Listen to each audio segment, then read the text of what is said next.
conversation series. Today we'll be talking about Americanah by Chimamanda Ngozi Adichie. I really want to thank everyone for coming out, giving up your Saturday to be here and to talk about this, what I think is a beautiful novel by Chimamanda. Hopefully, one day we'll get her to come in here and join us for conversation. Yeah, we couldn't get her this time. Fine. Next time.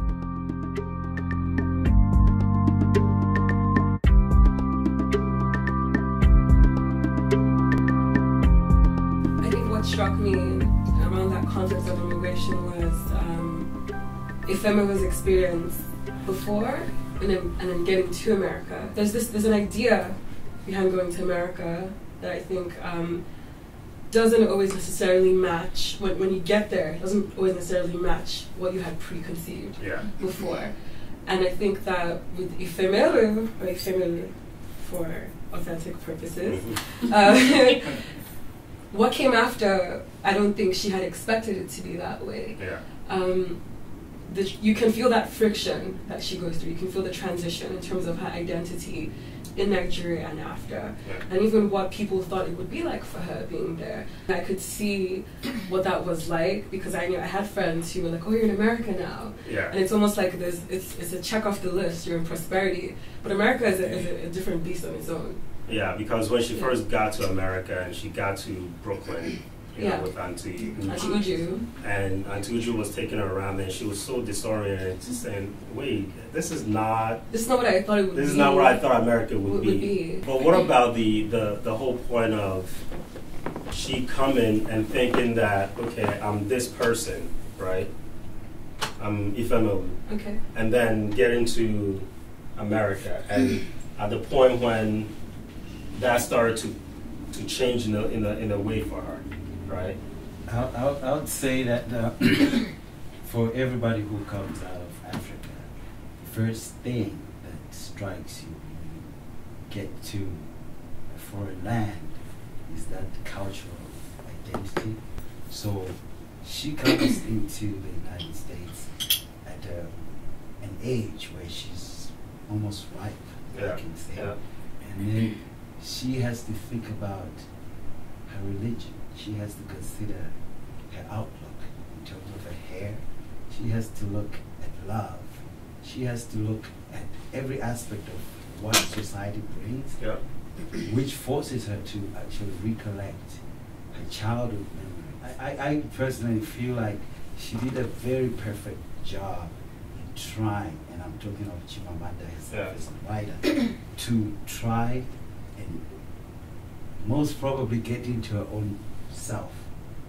As the experience for her when she came, because I think she came because here there's for no college. way she would have delivered that the kind of way she delivers it in the book, to then express it to the audience through writing, to the readers actually, through writing. So I feel like she challenged that cultural shock that most of those people born and raised partly in Africa and then come to the Western world experience. You were going to say something. I know you came here around this. You came here for college as well. You were telling me. Yes. So I can kind of relate to her experience because I came around about the same time, leaving high school, boarding school in Southern Africa, which is different from Nigeria. Obviously, there's nuances between the two that are recognizable and universal in Africa, but the first two things that stuck out to me was just before the actual move.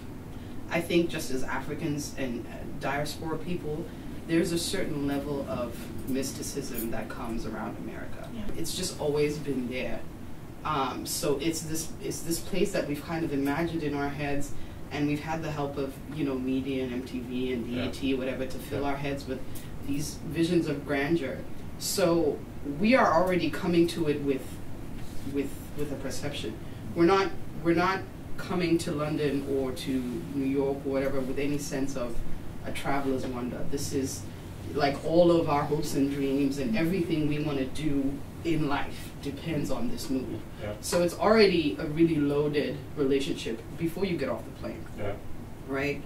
And then you come off the plane, and I always say this, I feel like America makes you schizophrenic. Like, like it made her. Yeah, it really does. You know, you kind of think about, if you want to put terms on it, like Du Bois' double consciousness. You do have this sense of just, okay, this is so totally not what I imagined. And so you're thrown into the culture shock. But you're also thrown into this situation where everything you believed about this place is a complete falsity. Yeah. And then everything you believe about yourself and who you are and your identity at that point completely comes into question. Yeah. Like everything. Comes into question in a good way or in a bad way or just in a disorienting way? In a way that anyone traveling outside of their comfort zone is going to encounter. But it's especially, just different here. Yeah. Because we're coming to it with that expectation that I was talking about. Because we're coming to it with our parents' expectations. Yeah. Because we're coming into it with all of these levels of immigration issues and visa issues and how am I going to pay for school and all these, you know, and your parents are thinking the same thing and all of their hopes and dreams are ebbed on this move that, oh, my child is, you know, and then now you're living in this parallel universe and you're still trying to grasp and hold on to your identity now so much more than before because now it's an issue. Before it never was.